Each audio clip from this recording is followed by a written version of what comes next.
Pride and Prejudice, Chapter 43. Elizabeth, as they drove along, watched for the first appearance of Pemberley Woods with some perturbation, and when at length they turned in at the lodge, her spirits were in high flutter. The park was very large and contained great variety of ground. They entered it in one of its lowest points and drove for some time through a beautiful wood stretching over a wide extent. Elizabeth's mind was too full for conversation, but she saw and admired every remarkable spot and point of view.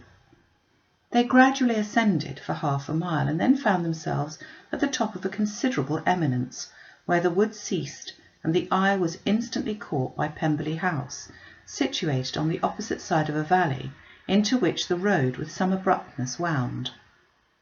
It was a large, handsome stone building, standing well on rising ground, and backed by a ridge of high woody hills, and in front a stream of some natural importance was swelled into greater, but without any artificial appearance.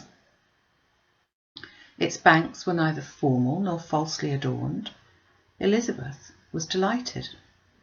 She had never seen a place for which nature had done more, or where natural beauty had been so little counteracted by an awkward taste. They were all of them warm in their admiration, and at that moment she felt that to be mistress of Pemberley might be something. They descended the hill, crossed the bridge, and drove to the door, and while examining the nearer aspect of the house, all her apprehension of meeting its owner returned. She dreaded lest the chambermaid had been mistaken. On applying to see the place, they were admitted into the hall, and Elizabeth, as they waited for the housekeeper, had leisure to wonder at her being where she was. The housekeeper came, a respectable-looking elderly woman, much less fine and more civil than she had any notion of finding her. They followed her into the dining parlour. It was a large, well-proportioned room, handsomely fitted up. Elizabeth, after slightly surveying it, went to a window to enjoy its prospect. The hill, crowned with wood from which they had descended, receiving increasing abruptness from the distance, was a beautiful object. Every disposition of the ground was good, and she looked on the whole scene, the river, the trees scattered on its banks, and the winding of the valley, as far as she could trace it, with delight.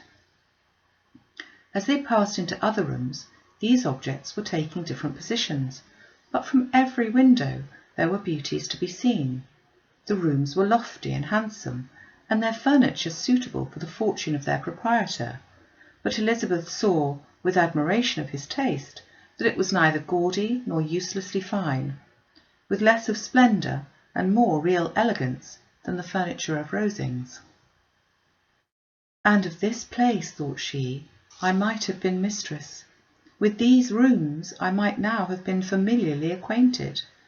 Instead of viewing them as a stranger, I might have rejoiced in them as my own, and welcomed to them as visitors my uncle and aunt.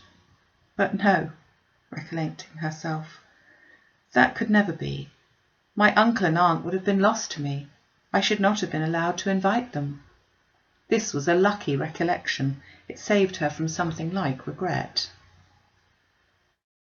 She longed to inquire of the housekeeper whether her master was really absent, but had not the courage for it. At length, however, the question was asked by her uncle, and she turned away with alarm, while Mrs. Reynolds replied that he was, adding, "But we expect him tomorrow with a large party of friends." How rejoiced was Elizabeth that their own journey had not, by any circumstances, been delayed by a day. Her aunt now called her to look at a picture. She approached and saw the likeness of Mr. Wickham suspended among several other miniatures over the mantelpiece. Her aunt asked her smilingly how she liked it. The housekeeper came forward and told them it was the picture of a young gentleman, the son of her late master's steward, who had been brought up by him at his own expense. "He's now gone into the army," she added, "but I'm afraid he's turned out very wild." Mrs. Gardiner looked at her niece with a smile, but Elizabeth could not return it. "And that," said Mr. Reynolds, pointing to another of the miniatures, "is my master, and the very like him. It was drawn at the same time as the other, about 8 years ago." "I've heard much of your master's fine person," said Mrs. Gardiner, looking at the picture. "It's a handsome face. But, Lizzie, you can tell us whether it is like or not." Mrs. Reynolds' respect for Elizabeth seemed to increase on this intimation of her knowing her master. "Does that young lady know Mr. Darcy?" Elizabeth coloured and said, "A little." "And do you not think him a very handsome gentleman, ma'am?" "Yes, very handsome." "I'm sure I know none so handsome, but in the gallery upstairs you'll see a finer, larger picture of him than this. This room was my late master's favourite room, and these miniatures are just as they used to be then. He was very fond of them." This accounted to Elizabeth for Mr. Wickham's being among them. Mrs. Reynolds then directed their attention to one of Miss Darcy, drawn when she was only 8 years old. "And is Miss Darcy as handsome as her brother?" said Mr. Gardiner. "Oh yes, the handsomest lady that ever was seen, and so accomplished. She plays and sings all day long. In the next room is a new instrument just come down for her, a present from my master. She comes here to-morrow with him." Mr. Gardiner, whose manners were easy and pleasant, encouraged her communicativeness by his questions and remarks. Mrs. Reynolds, either from pride or attachment, had evidently great pleasure in talking of her master and his sister. "Is your master much at Pemberley in the course of the year?" "Not so much as I could wish, sir, but I dare say he may spend half his time here, and Miss Darcy is always down for the summer months." "Except," thought Elizabeth, "when she goes to Ramsgate." "If your master would marry, you might see more of him." "Yes, sir, but I do not know when that will be. I do not know who is good enough for him." Mr. and Mrs. Gardiner smiled. Elizabeth could not help saying, "It is very much to his credit, I'm sure, that you should think so." "I say no more than the truth and what everybody will say that knows him," replied the other. Elizabeth thought this was going pretty far, and she listened with increasing astonishment as the housekeeper added, "I've never had a cross word with him in my life, and I've known him ever since he was 4 years old." This was praise, of all others, most extraordinary, most opposite to her ideas. That he was not a good-tempered man had been her firmest opinion. Her keenest attention was awakened. She longed to hear more, and was grateful to her uncle for saying, "There are very few people of whom so much can be said. You're lucky in having such a master."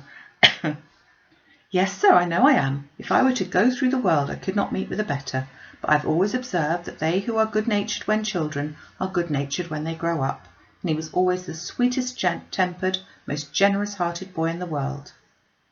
Elizabeth almost stared at her. "Can this be Mr. Darcy?" thought she. "His father was an excellent man," said Mrs. Gardiner. "Yes, ma'am, that he was indeed, and his son will be just like him, just as affable to the poor." Elizabeth listened, wondered, doubted, and was impatient for more. Mrs. Reynolds could interest her on no other point. She related the subjects of the pictures, the dimensions of the rooms, and the price of the furniture in vain. Mr. Gardiner, highly amused by the kind of family prejudice to which she attributed her excessive commendation of her master, soon led again to the subject, and she dwelt with energy on his many merits as they proceeded together up the great staircase. "He's the best landlord and the best master that ever lived, not like the wild young men nowadays who think nothing of themselves. There is not one of his tenants or servants but what will give him a good name. Some people call him proud, but I'm sure I never saw anything of it. To my fancy, it is only because he does not rattle away like other young men." "In what an amiable light does this place him?" thought Elizabeth. "This is a fine account of him," whispered her aunt as they walked. "Is not quite consistent with his behaviour to our poor friend. Perhaps we might be deceived. That is not very likely. Our authority was too good." On reaching the spacious lobby above, they were shown into a very pretty sitting-room, lately fitted up with greater elegance and lightness than the apartments below, and were informed that it was but just done to give pleasure to Miss Darcy, who had taken a liking to the room when last at Pemberley. "He's certainly a good brother," said Elizabeth as she walked towards one of the windows. Mrs. Reynolds anticipated Miss Darcy's delight when she should enter the room, and this is always the way with him. Whatever can give his sister any pleasure is sure to be done in a moment. There is nothing he would not do for her. The picture gallery and 2 or 3 of the principal bedrooms were all that remained to be shown. In the former were many good paintings, but Elizabeth knew nothing of the art, and from such as had been already visible below, she had willingly turned to look at some drawings of Miss Darcy's in crayons, whose subjects were unusually more interesting and also more intelligible. In the gallery there were many family portraits, but they could have little to fix the attention of a stranger. Elizabeth walked on in quest of the only face whose features would be known to her. At last it arrested her, and she beheld the striking resemblance of Mr. Darcy, with such a smile over his face as she remembered to have sometimes seen when he looked at her. She stood several minutes before the picture in earnest contemplation, and returned to it again before they quitted the gallery. Mrs. Reynolds informed them that it had been taken in his father's lifetime. There was certainly at this moment, in Elizabeth's mind, a more gentle sensation towards the original than she had ever felt in the height of their acquaintance. The commendation bestowed on him by Mrs. Reynolds was of no trifling nature. What praise is more valuable than the praise of an intelligent servant? As a brother, a landlord, a master, she considered how many people's happiness were in his guardianship, how much of pleasure or pain it was in his power to bestow, how much of good or evil must be done by him. Every idea that had been brought forward by the housekeeper was favourable to his character, and as she stood before the canvas on which he was represented, and fixed his eyes upon herself, she thought of his regard with a deeper sentiment of gratitude than it had ever raised before. She remembered its warmth, and softened its impropriety of expression. When all of the house that was open to the general inspection had been seen, they returned downstairs, and taking leave of the housekeeper, were consigned over to the gardener who met them at the hall door. As they walked across the lawn towards the river, Elizabeth turned back to look again. Her uncle and aunt stopped also, and while the former was conjecturing as to the date of the building, the owner of it himself suddenly came forward from the road which led behind to the stables. They were within 20 yards of each other, and so abrupt was his appearance that it was impossible to avoid his sight. Their eyes instantly met, and the cheeks of each were overspread with the deepest blush. He absolutely started, and for a moment seemed immovable from surprise, but shortly recovering himself, advanced towards the party, and spoke to Elizabeth, if not in terms of perfect composure, at least of perfect civility. She had instinctively turned away, but stopping on his approach, received his compliments with an embarrassment impossible to be overcome. Had his first appearance, or his resemblance to the picture they had just been examining, been insufficient to assure the other two that they now saw Mr. Darcy, the gardener's expression of surprise on beholding his master must immediately have told it. They stood a little aloof while he was talking to their niece, who, astonished and confused, scarcely dared lift her eyes to his face, and knew not what answer she returned to his civil inquiries after her family. Amazed at the alteration of his manner since they last parted, every sentence that he uttered was increasing her embarrassment, and every idea of the impropriety of her being found there recurring in her mind, the few minutes in which they continued together were some of the most uncomfortable in her life. Nor did he seem much more at ease. When he spoke, his accent had none of its usual sedateness, and he repeated his inquiries as to the time of her having left Longbourn, and of her stay in Derbyshire so often and in so hurried a way as plainly spoke the distraction of his thoughts. At length every idea seemed to fail him, and after standing a few moments without saying a word, he suddenly recollected himself and took leave. The others then joined her, and expressed their admiration of his figure. But Elizabeth heard not a word, and wholly engrossed by her own feelings, followed them in silence. She was overpowered by shame and vexation. Her coming there was the most unfortunate, the most ill-judged thing in the world. How strange must it appear to him! In what disgraceful light might it not strike so vain a man? It might seem as if she had purposely thrown herself in his way again. Oh, why did she come? Or why did he thus come a day before he was expected? Had they been only 10 minutes sooner, they should have been beyond the reach of his discrimination, for it was plain that he was at that moment arrived, that moment alighted from his horse and carriage. She blushed again at the perverseness of the meeting. And his behaviour so strikingly altered. What could it mean? That he should even speak to her was amazing, but to speak with such civility, to inquire after her family. Never in her life had she seen his manners so little dignified. Never had he spoken with such gentleness as on this unexpected meeting. What a contrast did it offer to his last address in Rosings Park, when he put his letter into her hand. She knew not what to think or how to account for it.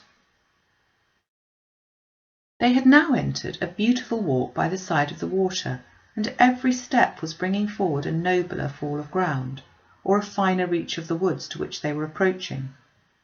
But it was some time before Elizabeth was sensible of any of it, and though she answered mechanically to the repeated appeals of her uncle and aunt, and seemed to direct her eyes to such objects as they pointed out, she distinguished no part of the scene.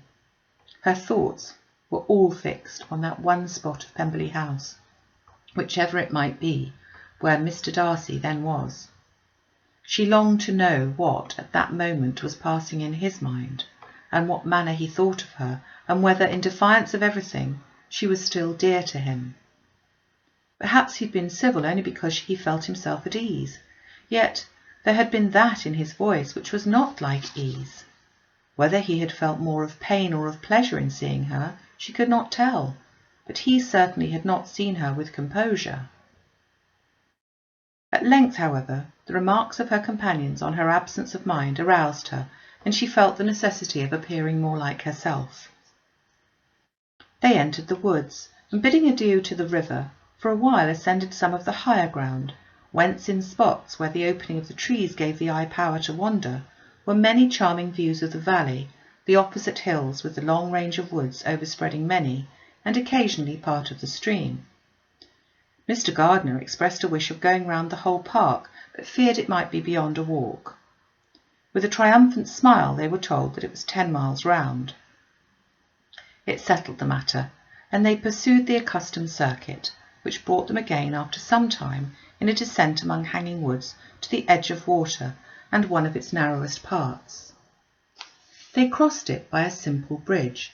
In character with the general air of the scene, it was a spot less adorned than any they had yet visited, and the valley, here contracted into a glen, allowed room only for the stream and a narrow walk amidst the rough coppicewood which bordered it.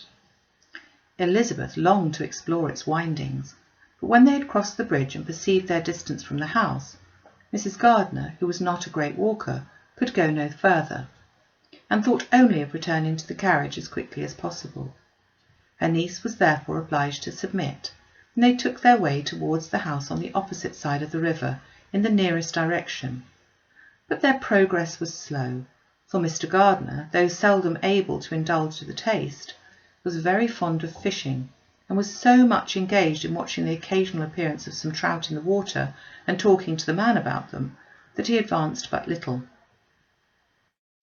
Whilst wandering on in this slow manner, they were again surprised, and Elizabeth's astonishment was quite equal to what it had been at first, by the sight of Mr. Darcy approaching them, and at no great distance.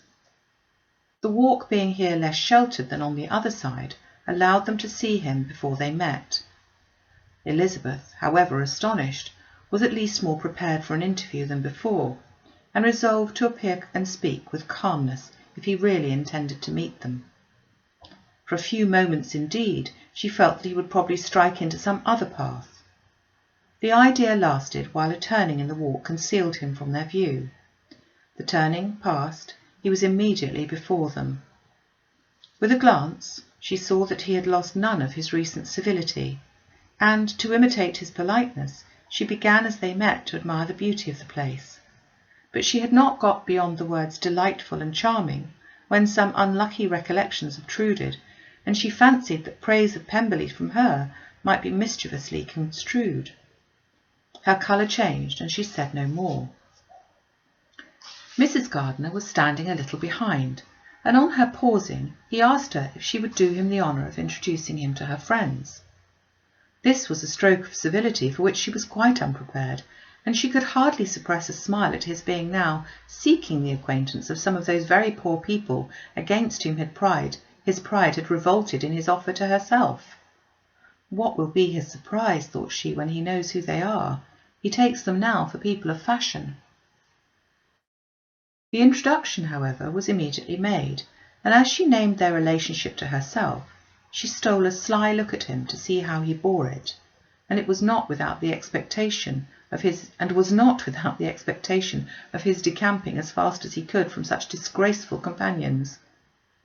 That he was surprised by the connection was evident. He sustained it, however, with fortitude, and so far from going away, turned back with them and entered into conversation with Mr. Gardiner. Elizabeth could not be but pleased, could not but triumph. It was consoling that he should know she had some relations for whom there was no need to blush.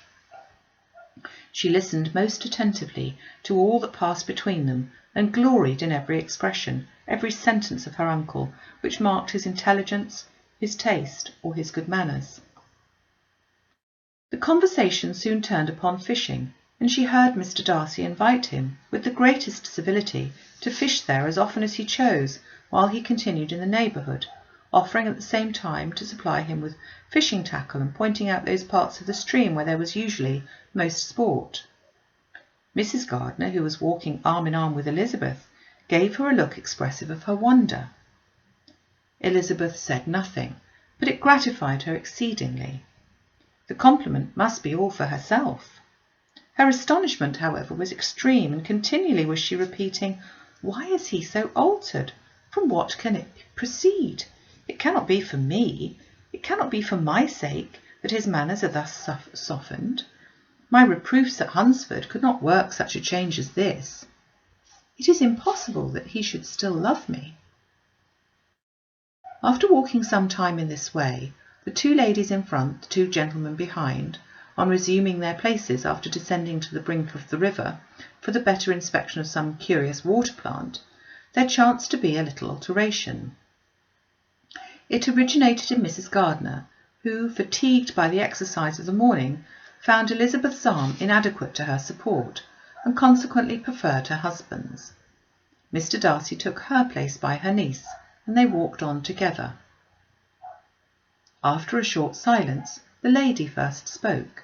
She wished him to know that she had been assured of his absence before she came to the place, and accordingly began by observing that his arrival had been very unexpected, for your housekeeper, she added, informed us that you would certainly not be here till tomorrow, and indeed, before we left Bakewell, we understood that you were not immediately expected in the country. He acknowledged the truth of it all, and said that business with his steward had occasioned his coming forward a few hours before the rest of the party with whom he had been travelling. "They will join me early tomorrow," he continued, "and among them are some who will claim an acquaintance with you, Mr. Bingley and his sisters." Elizabeth answered only with a slight bow. Her thoughts were instantly driven back to the time when Mr. Bingley's name had been last mentioned between them, and if she might judge from his collection, his mind was not very differently engaged. "There is also one other person in the party," he continued after a pause, "who more particularly wishes to be known to you. Will you allow me, or do I ask too much, to introduce my sister to your acquaintance during your stay at Lambton?" The surprise of such an application was great indeed. It was too great for her to know in what manner she acceded to it. She immediately felt that whatever desire Miss Darcy might have of being acquainted with her must be the work of her brother, and without looking farther it was satisfactory. It was gratifying to know that his resentment had not made him think really ill of her. They now walked on in silence, each of them deep in thought. Elizabeth was not comfortable. That was impossible, but she was flattered and pleased. His wish of introducing his sister to her was a compliment of the highest kind. They soon outstripped the others, and when they had reached the carriage, Mr. and Mrs. Gardiner were half a quarter of a mile behind them. He then asked her to walk into the house, but she declared herself not tired, and they stood together on the lawn. At such a time, much might have been said, and silence was very awkward. She wanted to talk, but there seemed an embargo on every subject. At last she recollected that she had been travelling, and they talked of Matlock and Dovedale with great perseverance. Yet time and her aunt moved slowly, and her patience and her ideas were nearly worn out before the tête-à-tête was over. On Mr. and Mrs. Gardiner's coming up, they were all pressed to go into the house and take some refreshment, but this was declined, and they parted on each side with the utmost politeness. Mr. Darcy handed the ladies into the carriage, and when it drove off, Elizabeth saw him walking slowly towards the house. The observations of her uncle and aunt now began, and each of them pronounced him to be infinitely superior to anything they had expected. "He is perfectly well behaved, polite and unassuming," said her uncle. "There is something a little stately in him, to be sure," replied her aunt, "but it is confined to his air, and it is not unbecoming. I can now say with the housekeeper that though some people may call him proud, I have seen nothing of it." "I was never more surprised than by his behaviour to us. It was more than civil. It was really attentive, and there was not necessity for such attention. His acquaintance with Elizabeth was very trifling." "To be sure, Lizzie," said her aunt, "he is not so handsome as Wickham, or rather he has not Wickham's countenance, for his features are perfectly good. But how came you to tell me that he was so disagreeable?" Elizabeth excused herself as well as she could, and said that she liked him better when they'd met him in Kent than before, and that she'd never seen him so pleasant as this morning. "But perhaps he may be a little whimsical in his civilities," replied her uncle. "Your great men often are, and therefore I shall not take him at his word about fishing, as he might change his mind another day and warn me off his grounds." Elizabeth felt that they had entirely mistaken his character, but said nothing. "From what we have seen of him," continued Mrs. Gardiner, "I really should not have thought that he could be behaved in so cruel a way by anybody as he has done by poor Wickham. He has not an ill-natured look. On the contrary, there is something pleasing about his mouth when he speaks, and there is something of dignity in his countenance that would not give one an unfavourable idea of his heart. But to be sure, the good lady who showed us the house did give him a most flaming character. I could hardly help laughing aloud sometimes. But he's a liberal master, I suppose, and that, in the eye of a servant, comprehends every virtue." Elizabeth here felt herself called on to say something in vindication of his behaviour to Wickham, and therefore gave them to understand, in as guarded a manner as she could, that by what she had heard from his relations in Kent, his actions were very capable of a different construction, and that his character was by no means so faulty, nor Wickham so amiable, as they had been considered in Hertfordshire. In confirmation of this, she related the particulars of all pecuniary transactions in which they had been connected, without actually naming her authority, but stating it to be such as might be relied upon. Mrs. Gardiner was surprised and concerned, but as they were now approaching the scene of her former pleasures, every idea gave way to the charm of recollection, and she was too much engaged in pointing out to her husband all the interesting spots in its environs to think of anything else. Fatigued as she had been by the morning's walk, they had no sooner dined than she set off again in quest of her former acquaintance, and the evening was spent in the satisfactions of an intercourse renewed after many years' discontinuance. The occurrences of the day were too full of interest to leave Elizabeth much attention for any of these new friends, and she could do nothing but think and think with wonder of Mr. Darcy's civility, and above all of his wishing her to be acquainted with his sister.